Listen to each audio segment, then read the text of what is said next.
Now we all know that India has been gifted with natural resources in very large quantities and is regarded as a prosperous country with its respective raw materials. But again, when we are unable to make our worthy profits because there is lack of education, no training, no skill, and defective planning since very long years, last years. Now, this has not been utilized to the possible extent for the welfare of the people. So, the proportion of poverty has not reduced. So, it is said that the poor live in wealthy India. Now, here again, the two types are being given regarding poor. So, that is a rural poor, and the second is urban poor. So, what is a rural poor?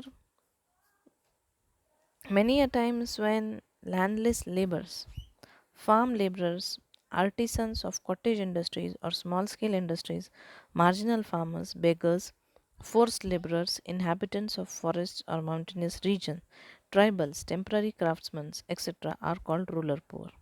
Rural poor, simply we can say much of the population living in villages or rural parts of our country. So, the categories are also being mentioned in our text.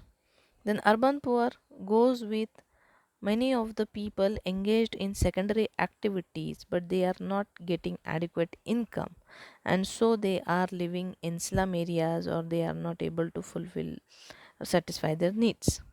So, temporary labors on daily wages, domestic workers, rickshawalas, workers in tea stalls or hotels or dhabas, workers working in garages, beggars or who are not able to satisfy their minimum and basic necessities or live in poverty are considered to be urban poor. Now, next goes with the reasons of poverty. So, what are the reasons? Now, if we talk regarding reasons, a big list is being given, but the main point goes with as India is a agriculture based country and economy, so we are not having quite sufficient increase or sufficient advancement with respect to agriculture. So, due to that, our development is not up to the mark, and so a decrease in income is seen. So, many reasons are being discussed over here. No irrigation facilities are there, no alternative employment is being seen apart from farming. Then, again, lack of knowledge. People don't have exact knowledge regarding what we have to do if farming is not our occupation.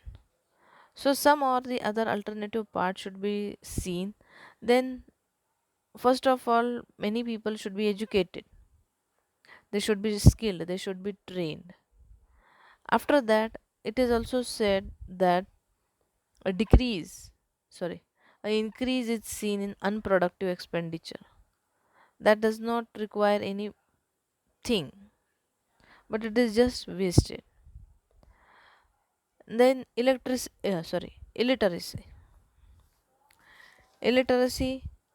and poor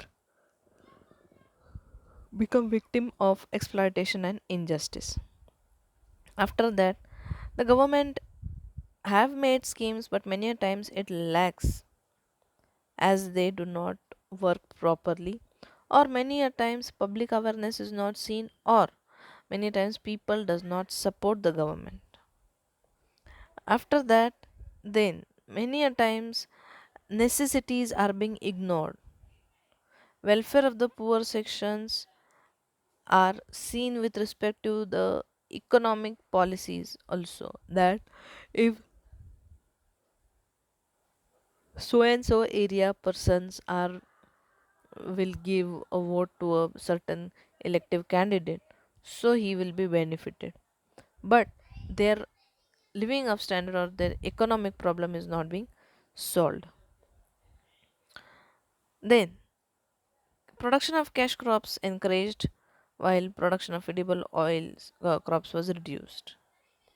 Now this triggers scarcity of food grains, pulses and price rise, which people people could not get meals twice a day. After that, Execution of economic reforms, rural economy collapsed, cottage and small industries broke down, migration increased, income in agriculture sector decreased. Many of the factors are related and interrelated for the increase of poverty.